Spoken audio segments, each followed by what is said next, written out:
अस्सलामु अलैकुम वरहमतुल्लाहि वबरकातुहू। तमाम स्टूडेंट्स को मुबीन अहमद ट्यूटोरियल में खुशामदीद कहते हैं, इस दुआ के साथ कि अल्लाह ताला आपको हम सबको अपने अपने हिफ्ज़-ओ-मान में रखे और कोविड-19 से महफूज रखे।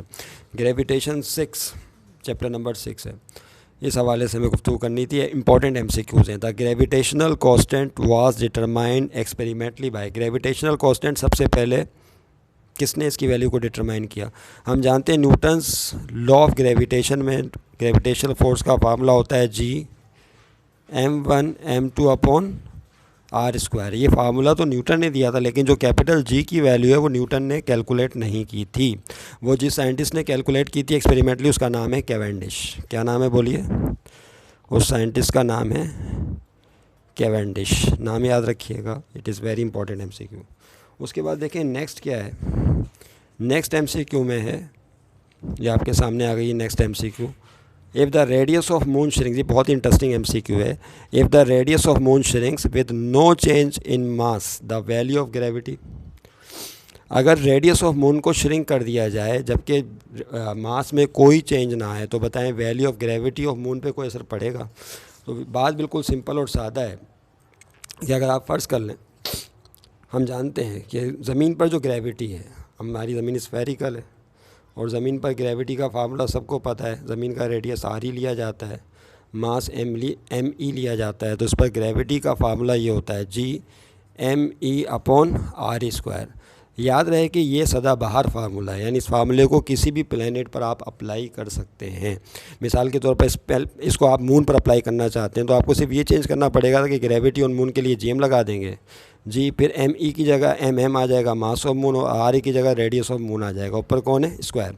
ग्रेविटी का अनुसार मास पर और रेडियस दोनों पर होता है, लेकिन वो कह रहे हैं कि हम मून का जो मास है विद नो चेंज इन मास, मास में कोई चेंज नहीं है, सिर्फ क्या कर रहे हैं हम रेडियस को श्रिंक कर रहे हैं, कम कर रहे हैं। तो रेडियस श्रिंक हो जाएगा, कम हो जाएगा, मास वही रहेगा। तो आप देख सकते हैं कि यहाँ पे रेडियस और ग्रेविटी के दरमियान इन्वर्सली प्रोपोर्शन है। इसका मतलब है रेडियस जितना कम होगा ग्रेविटी उतनी ही ज़्यादा हो जाएगी, बशर्ते ये कि इफेक्टिव मास में कोई चेंज ना आए।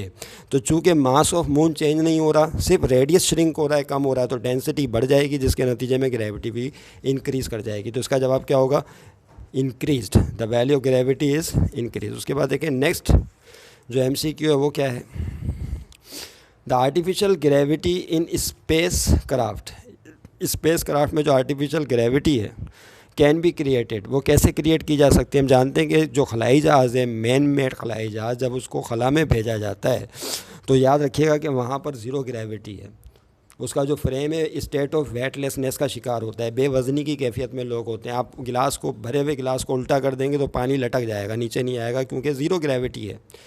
Because of the motion of frame, वो आज़ादाना तौर पे उसी तरह नीचे गिर रहा होता है जिस तरह ज़मीन पर कोई लिफ्ट मशीन का केबल टूट जाए, ब्रेक हो जाए, तो वो आज़ादाना तौर पर नीचे गिरती है। वो एक लंबी स्टोरी है, वीडियो में मुख्तसर बनानी है। तो वहाँ पे आर्टिफिशियल ग्रेविटी पैदा की जाती है। उसके लिए करते ये हैं कि जो चैम्बर होता है इस टाइप का, फ़र्ज़ कर लें कि ये लैब्स यहाँ पर मौजूद हैं। इन लैब्स के अंदर जो है वो मौजूद होते हैं एस्ट्रोनट्स या एस्ट्रोनट्स जो काम कर रहे होते हैं। ये सेंटर है, तो इस सेंटर के गिर्द जो है फिर इसको घुमाते हैं, स्पिन कराते हैं। जब ये स्पिन कर रहा होता है तो उसके नतीजे में क्या होता है, अंदर सेंटीपिटल फोर्स डेवलप हो जाती है, सेंटीपिटल एक्सेलरेशन पैदा हो जाता है। सेंटीपिटल एक्सेलरेशन की वैल्यू जब 9.8 मीटर पर सेकंड स्क्वायर हो जाए तो वहीं पर जो स्पिन मोशन को फिक्स कर दिया जाता है। अब इसका मतलब क्या हुआ? सेंटीपिटल एक्सेलरेशन 9.8 वही हो गया जो ज़मीन पर ग्रेविटी की वैल्यू है। लिहाजा एस्ट्रोनट्स को अंदर वैसी ही फीलिंग महसूस होती है जिस तरह ज़मीन पर। अब वो खा भी सकते हैं, पी भी सकते हैं, क्योंकि हम जो चीज़ भी खाते पीते हैं वो ग्रेविटी की वजह से हमारे जिस्म में दाखिल होती है, ना कि फ़कत निगलने की वजह से। तो स्पिन मोशन के नतीजे में क्या होगा, वो आप खा पाएंगे, पी पाएंगे, क्योंकि आर्टिफिशियल ग्रेविटी क्रिएट हो गई है। तो अब आप सोच रहे होंगे क्या उनको चक्कर नहीं आएंगे? बिल्कुल उनको चक्कर नहीं आएंगे। अब आप देखें, हम जिस ज़मीन पर मैं या आप मौजूद हैं ये तो ज़बरदस्त तरीके से स्पिन कर रही है, तो क्या हमको चक्कर आ रहे हैं? बिल्कुल नहीं आ रहे। मेरा ख्याल है आप बात समझ गए होंगे। तो artificial gravity in space craft can be created by spin motion. उसके बाद देखिए नेक्स्ट क्या है, the dimensions of capital G। जो कैपिटल G उसके डायमेंशंस कैसे निकालते हैं उसको ज़रा सा देख लीजिए। तो कैपिटल G के डायमेंशंस ये आ गए हैं, उसको निकालने का तरीका ये है। हम जानते हैं कि फोर्स का फार्मूला होता है G, ऊपर लिखा हुआ है टॉप पे, m1 m2 upon are square. यहाँ देख लेते हैं, वहाँ शायद आपको साफ नज़र नहीं आए, ये फार्मूला है। अच्छा, फोर्स को ma लिख सकते हैं आप, देखें आपने काम बड़ी तेज़ी से करना है। कैपिटल जी, फिर मास आ गया, m1 की जगह m लगा दें, फिर एक और मास आ गया, फिर अपॉन में कौन है, r पे स्क्वायर है, एक मास से कट जाएगा, r स्क्वायर को यहाँ भेज दें तो a मल्टीप्लाई बाय क्या हो जाएगा, r square is equal to यहाँ बचेगा capital G multiply by m, फिर ये m भी यहाँ भेज दें डिवाइड में, तो a multiply by r square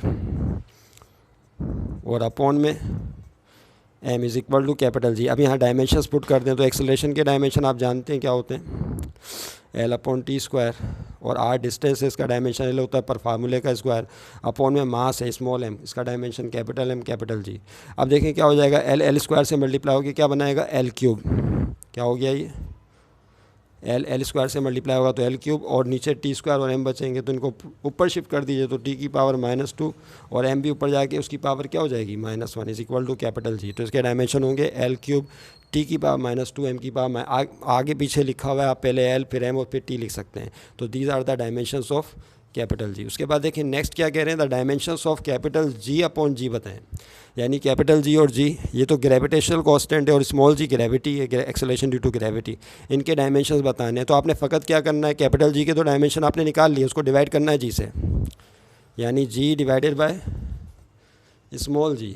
अब देखें क्या हो जाएगा, यस सॉरी ये कैपिटल G ऊपर क्या आया, कैपिटल G अपॉन में स्मॉल g, जो कैपिटल G उसके डायमेंशंस आपके सामने मौजूद हैं, क्या हैं बोलिए, यहाँ से देख लें तो आसान होगा समझने में, l upon T square multiply by l square upon m, फिर यहाँ पे डिवाइडेड बाय g है, क्या है, डिवाइडेड बाय g। अब ये जो है g ये एक्सेलरेशन है, इसका डायमेंशन क्या होता है, l अपॉन टी स्क्वायर होता है, तो आप इसकी जगह l अपॉन टी स्क्वायर लिख सकते हैं, तो divided by l upon T square. अब डिवाइड को मल्टीप्लाई में चेंज कर दीजिए, जब डिवाइड को मल्टीप्लाई में चेंज करेंगे तो टी स्क्वायर ऊपर और l नीचे, तो अब होगा ये के साथ में ये डायमेंशंस भी चल रहे थे, l upon T square multiply by l square upon m। तो अब देखें यहाँ पे क्या होगा, टी स्क्वायर से टी स्क्वायर कट जाएगा, तो ये हो गया l अपॉन टी स्क्वायर और ये l square upon m, T square से टी स्क्वायर साफ, और यहाँ पे एक l से साफ़ हो जाएगा, तो क्या बचेगा, l स्क्वायर अपॉन m रह जाएगा। तो ये हो गया l स्क्वायर अपॉन m, और इसको ऊपर भेज दीजिए m को, तो m की पावर क्या हो जाएगी, -1। और एक बात और याद रखिएगा, तो ये तो हो गई पावर -1, और उसके बाद फिर यहाँ पे चूँकि टाइम को भी हम इंट्रोड्यूस करते हैं तो टाइम कट चुका है, लिहाजा t लिख के ऊपर क्या लगा देंगे, 0, तो l स्क्वायर m की पावर -1 t की पावर 0, ये डायमेंशंस बन जाएंगे capital G upon small g के। तो आपने फ़कत ये करना होगा, कैपिटल G के डायमेंशन जो आपने निकाले उसको डिवाइड कर देंगे स्मॉल g यानी एक्सेलरेशन ड्यू टू ग्रेविटी के डायमेंशन से, तो वह l अपॉन टी स्क्वायर होता है, पलटने पर T square upon l, T square से कट गया, एक l से गया तो l स्क्वायर अपॉन m बचेगा, m को ऊपर भेजने पावर -1 हो जाएगी। Is that clear. और चूंकि t साफ़ हो चुका है तो t की पावर 0 लिखकर उसको इंट्रोड्यूस किया जाता है इस तरह से, क्योंकि किसी भी नंबर पे पावर 0 आ जाए तो वो 1 के बराबर होता है। तो these are the dimensions of capital G upon small g। अब आप देख लें ये आ गया l स्क्वायर m की पावर -1 और t की पावर क्या हो गया, 0। उसके बाद देखिए क्या होगा, नेक्स्ट जो MCQ आपके सामने आने वाली है वो ये है, at a distance equal to twice of the radius of earth above the surface of earth. ये अक्सर आती है इम्तिहान में कि अगर आप ज़मीन की सतह से उतनी ऊंचाई पे चले जाएं, उतने डिस्टेंस पे चले जाएं twice of the radius of earth है, तो बताइए the value of gravitational acceleration क्या हो जाएगी। इस बात को थोड़ा सा समझने की ज़रूरत है। हम जानते हैं कि यहाँ पर ये आपकी अर्थ है, थोड़ा सा ऊपर शिफ्ट कर दीजिए, 1/9 हो जाएगी, आंसर आ गया सामने। खैर ये आपकी अर्थ, ये उसका सेंटर, ये है रेडियस ऑफ अर्थ। अब यहाँ से आपने ऊपर जाना है। अब उन जो क्वेश्चन यहाँ पे दिया हुआ है, distance equal to twice of the radius, यानी रेडियस ऑफ अर्थ की दुगनी ऊंचाई पर आप चले जाइए यहाँ पर, यानी ये जो हाइट है that is equal to twice of radius of earth. तो अब बताइए अब यहाँ पे ग्रेविटी की वैल्यू जी डैश क्या हो जाएगी। तो ये बात हम अच्छी तरीके से जानते हैं कि जब आप ऊंचाई पर जाते हैं तो चूँकि फासला बढ़ जाता है तो ग्रेविटेशनल फोर्स कम हो जाती है, तो ग्रेविटी भी कम हो जाती है। उसके लिए एक बहुत ही मशहूर फार्मूला है जी डैश का, या जी एच से भी शो करते हैं, क्योंकि ग्रेविटी एट हाइट चाहिए ना, तो बाज़ लोग एच लगा देते हैं डैश लिखने के बजाय, तो आप एच लगा दें। तो इसका फार्मूला ये होता है GRE square upon H plus RE का whole square. This is the formula, ये वो फार्मूला है जो इस्तेमाल करना है।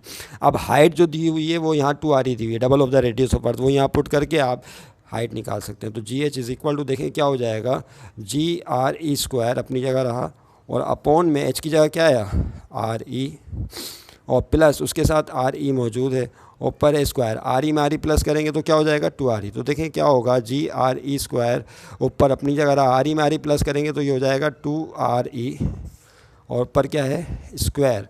अब देखें क्या होगा GRE² अपनी जगह रहा और अपॉन में स्क्वायर 2RE दोनों पर आएगा तो ये हो गया 4RE², RE² से RE² कट गया तो ये हो जाएगा G/4। What does it mean? It means that, इसका मतलब ये हुआ वाज़ेह तरीके से क्या कि जो ग्रेविटी की वैल्यू है वो इतनी ऊंचाई पर 1/4 हो जाएगी। अच्छा यहाँ पे ये H+2RE,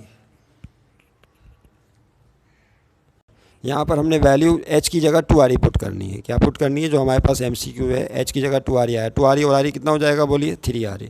3RE का स्क्वायर क्या होगा 9, 3 का स्क्वायर 9 होता है, तो R² से कट गया तो G/9 होगा। एक्चुअली मैं उस तरफ चला गया पहले, क्योंकि अक्सर MCQs में H=RE पूछा जाता है। तो हाइट अगर 2RE के बराबर होगी तो h की जगह 2RE पुट कर दें, तो 3RE² करने पर 9 और R² से कट गया तो इसका मतलब ग्रेविटी 9 टाइम्स कम हो जाएगी।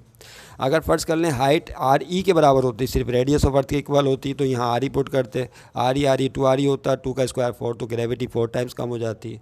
अगर फ़र्ज़ कर लें हाइट 3RE लेते हैं, यहाँ पे कितनी लेते हैं, हाइट =3RE, तो यहाँ 3RE पुट करते, 3RE और RE 4RE हो जाता, 4 का स्क्वायर 16, तो इसका मतलब है ग्रेविटी 16 टाइम्स कम हो जाती। तो देखना पड़ेगा कि किस तरह से MCQ को पूछा गया है। इस डेट क्लियर? उसके बाद देखिए नेक्स्ट क्या है, 1/9 हो जाएगी, ठीक है ना। G/9 का मतलब क्या है, क्या हो गई 1/9 हो गई। उसके बाद 2 MCQs हमारे पास और बची हैं, उनको ज़रा सा आप देख लें। 2 MCQs आर मोर है जी, ये आपके सामने मौजूद है पर्चा। थोड़ा सा हैंडल करना मुझे इसलिए मुश्किल हो रहा है कि मेरे हाथ में माइक है ताकि आवाज़ आपको सही तरह से आ सके। At depth D equal to the radius of earth below the surface of earth the value of gravitation acceleration will be. अब ये दूसरा टॉपिक था variation of G with depth के साथ, कि अगर आप ज़मीन की सतह से गहराई में चले जाएँ तो बताइए वहाँ पे ग्रेविटी की वैल्यू क्या हो जाएगी। तो आप क्या कर रहे हैं, ज़मीन की सतह से गहराई में जा रहे हैं। कितनी गहराई में जा रहे हैं? Depth D equal to radius of earth, जितना रेडियस ऑफ अर्थ है। तो जब आप गहराई में जाएंगे, बड़ी इंटरेस्टिंग बात है, ये आपकी ज़मीन है और ये उसका सेंटर है और ये यहाँ पर मौजूद है, यहाँ और यहाँ से यहाँ तक रेडियस कहलाता है, आप जानते हैं। तो अब आपने यहाँ से चलना है और अंदर जाना है, ज़मीन के अंदर जाते आते आप कितनी डेप्थ में जाना चाहते हैं, जितना रेडियस ऑफ अर्थ है। जब आप इतनी डेप्थ में जाएंगे जितना रेडियस ऑफ अर्थ है, तो you must reach at the centre of earth, तो आप सेंटर ऑफ अर्थ पर चले जाएंगे। तो अब बताना है कि वहाँ पे ग्रेविटी की वैल्यू क्या होगी। तो वहाँ ग्रेविटी की वैल्यू 0 होती है, जैसा कि जवाब दिया हुआ है। कैसे 0 होती है इसको समझ लें। हम जानते हैं कि D डेप्थ में फार्मूला ये है, ग्रेविटी का फार्मूला होता है G1 - D/RE। तो अब देखिए यहाँ पे सिंपली आपने करना क्या है, G1 - D की जगह क्या पुट करना है, RE पुट करना है, क्योंकि depth equal to radius of earth है। तो D की जगह RE आएगा और अपॉन में क्या मौजूद है RE। RE से कट गया तो देखें क्या हो जाएगा, G1 - 1 से 1 में से 1 निकालेंगे 0, 0 G से मल्टीप्लाई होकर क्या हो जाएगा 0। तो ग्रेविटी की वैल्यू सेंटर पे क्या हो जाती है 0 हो जाती है। ओके, उम्मीद है आपकी समझ में आ गया होगा। उसके बाद देखें आखिरी सेकंड लास्ट MCQ, वो है the ocean tides are caused by. जो ओशन टाइड्स होती हैं यानी समंदर में बड़ी बड़ी लहरें ख़ास दिनों में पैदा हो जाती हैं, ऊंची लहरें टाइड्स पैदा होती हैं ओशन में, उसकी वजह क्या होती है? उसकी वजह gravitational force of both the sun and moon है, कि सूरज और चांद दोनों मिलकर ज़मीन को अपनी तरफ अट्रैक्ट करना शुरू कर देते हैं। हम ये बात अच्छी तरीके से जानते हैं, फिर से नोट कीजिए इस चीज़ को ज़रा सा। कैसे इस बात को समझ लें, ये हमारे पास सन है, ओके और ये आपके पास अर्थ है जो छोटी है, और ये मून है जो कि उससे भी छोटा है। Is that clear? तो जब मून ज़मीन के गिर्द हरकत करते करते ऐसी पोजीशन पर आता है कि सन तो इसको अट्रैक्ट कर ही रहा था अर्थ को अपनी तरफ, और मून भी इसको इसी जानिब अटैक करना शुरू कर देता है। तो दोनों मिलकर जब इसे कशिश करते हैं, ग्रेविटेशनल फोर्स अप्लाई करते हैं, तो उसके नतीजे में ओशन पे बड़ी बड़ी टाइड्स और लहरें बुलंद पैदा हो जाती हैं, जिनको ओशन टाइड्स कहा जाता है। Is that clear? तो उसकी वजह यह है कि मून जो है सन और अर्थ के दरमियान किसी पोजीशन पर आ जाता है। अब ये सन मून क्लिप की तरफ नहीं चले जाइएगा आप, या सन क्लिप की तरफ नहीं चले जाइएगा। उसके बाद देखें आखिरी जो MCQ है वो क्या है, the weight of a man is 600 Newton at the earth. ज़मीन पर एक शख्स का वज़न कितना है? 600 न्यूटन है। His weight on the moon, बताएं मून पर उसका वेट क्या होगा? तो उसका जवाब भी बड़े आराम से आप दे सकते हैं कि उसका क्या हो जाएगा वेट। इसको ज़रा सा समझ लीजिए। ओके, जगह हमारे पास तंग हो रही है, चले कोई बात नहीं, इसी पे देख लेते हैं। ठीक है भाई, ये पर्चा मुझे रखना पड़ रहा है, मजबूरी है मेरी। देखें यहाँ पर क्या कह रहे हैं, द वेट ऑफ मून कह रहा हूँ, वेट ऑफ मैन, सॉरी। चांद का वज़न होता है क्या? वेट ऑफ मून, चांद का वज़न हो सकता है? हमारा वज़न है, ज़मीन पर हम मौजूद हैं। जो शख्स चांद पर होगा तो उसका वज़न होगा, चांद का तो वज़न नहीं होगा। चांद का वज़न हो सकता है, और कीजिएगा ज़रा इस बात पर, कमेंट से बताइएगा मुझे, हो सकता है तो कैसे हो सकता है या नहीं हो सकता। The weight of a man is 600 Newton, एक आदमी का वज़न ज़मीन पर 600 न्यूटन है। कहाँ पर? ज़मीन पर। अच्छा, अब उसको ले जाते हैं his weight on the moon, चांद पर ले जाते हैं, तो बताइए वहाँ पर उसका वेट क्या होगा। जवाब आ गया 100 कैसे होगा, इसको समझना है। GM, तो चांद पर जो ग्रेविटी है वो G/6 होती है, तो वहाँ आपने क्या बताना है, उसका वेट बताना है। हम जानते हैं वेट का फार्मूला क्या होता है, W' बोलिए, ज़मीन पर वेट का फार्मूला क्या होगा, W=mg। ज़मीन पर वेट का फार्मूला क्या है, W=mg। मास को ग्रेविटी से मल्टीप्लाई करते हैं। अब अगर आपसे मैं पूछूं कि बताएं चांद पर वेट का फार्मूला क्या होगा, तो आप बोलेंगे W' और यहाँ पे क्या आ जाएगा, GM। अच्छा, यहाँ पे वेट ऑन मून आपको मालूम करना है, इसलिए डैश डाला। वेट ऑन मून चाहिए, वेट ऑफ मून नहीं चाहिए। आप चांद का वज़न नहीं चाहिए, चांद पर आदमी गया है उसका वज़न, उसकी बात हो रही है। W' से शो कर रहे हैं, और ये GM है, ग्रेविटी ऑन मून है, तो मास को GM से मल्टीप्लाई कर दीजिए, ऐसे ही है। अब देखें यहाँ पे GM की वैल्यू क्या दी हुई है, इस MCQ के अंदर गौर कीजिए। तो GM की वैल्यू दी है G/6, क्योंकि वहाँ पर ग्रेविटी ज़मीन से 6 टाइम्स कम हो जाती है। ओके, अब देखें क्या होगा, M×G, M और G को साथ में जोड़ के लिख दें, अपॉन में क्या मौजूद है, 6। अब mg कौन है, this is the weight of man on earth, ये ज़मीन पर वज़न है, mg ज़मीन पर वज़न है उस आदमी का, अपॉन 6, क्योंकि यहाँ पे ज़मीन पर ग्रेविटी है। अब ज़मीन पर जो वज़न है वो कितना था, 600 डिवाइडेड बाय 6, 600 को 6 से डिवाइड करेंगे तो क्या आ जाएगा, बोलिए 100 न्यूटन। इसका मतलब है कि उस आदमी को अगर वहाँ ले जाएंगे तो उसका वज़न 100 न्यूटन हो जाएगा। उसके बाद आखिर में देख लें, वेरी इंपॉर्टेंट क्वेश्चन है जो कि इम्तिहान में आवे ही आवे बोलते हैं ना, आवे ही आवे। Discuss variation of G with altitude और डेप्थ। ये एक बहुत ही इंपॉर्टेंट क्वेश्चन है, याद रखिएगा, इसको हमें जो है याद करना है हर सूरत में। कल एग्जाम में आपका discuss variation of G with altitude और डेप्थ। उम्मीद है आपकी समझ में गुफ्तगू आ गई होगी। Thank you very much. अपनी दुआओं में खूब याद रखिए।